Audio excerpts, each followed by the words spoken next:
السلام عليكم ورحمة الله وبركاته. ازيكم حبايب قلبي؟ عاملين ايه؟ يا رب تكونوا بخير. انا النهارده بقى هعمل لكم ليمون نعناع، حاجة كده فوق الوصف وفوق الخيال، وهتجربوها. صدقوني صدقوني هتجربوها مرة واتنين ومليون من طعمها. وفي الحر ده طبعا هتعتمدوها بجد بجد. ونسمي بسم الله. هنحط 3 ليمونات معصورين،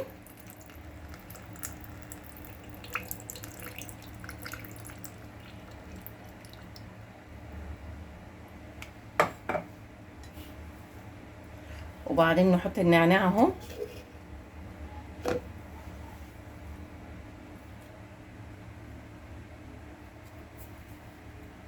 وبعدين هنضربهم بالهند.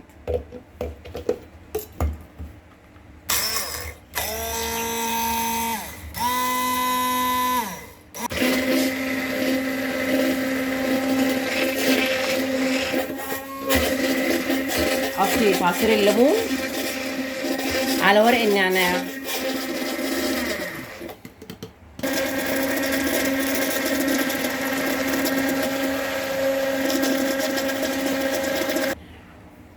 ونصب بقى شوية هنا، شوية وشوية. ده ايه بقى؟ عصير الليمون مع النعناع وضربناهم بالهاند بلندر. احط بقى شرايح الليمون،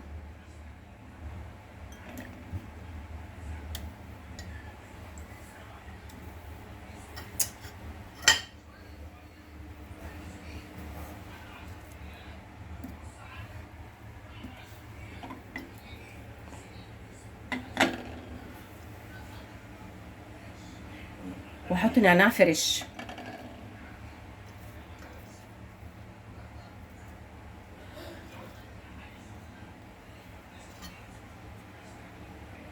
هنحط بقى التلج الجميل ده على ده،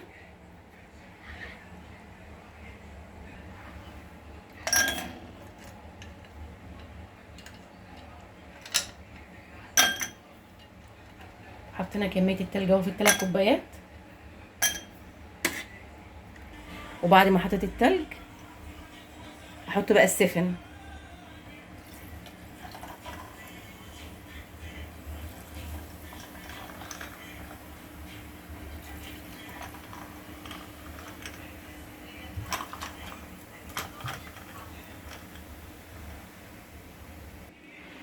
ودون احلى عصير نعناع ليمون. ليمون نعناع تحفة تحفة تحفة اهو. هو عبارة عن ليمون ونعناع وسفن. تمام، جربوه صدقوني، انا صدقوني هتعشقوه. جربوه هتعشقوه، وصدقوني صدقوني صدقوني اقسم بالله جربوه هتعتمدوه بجد بجد. تحفة تحفة تحفة في الحر ده. بص، منعش منعش منعش.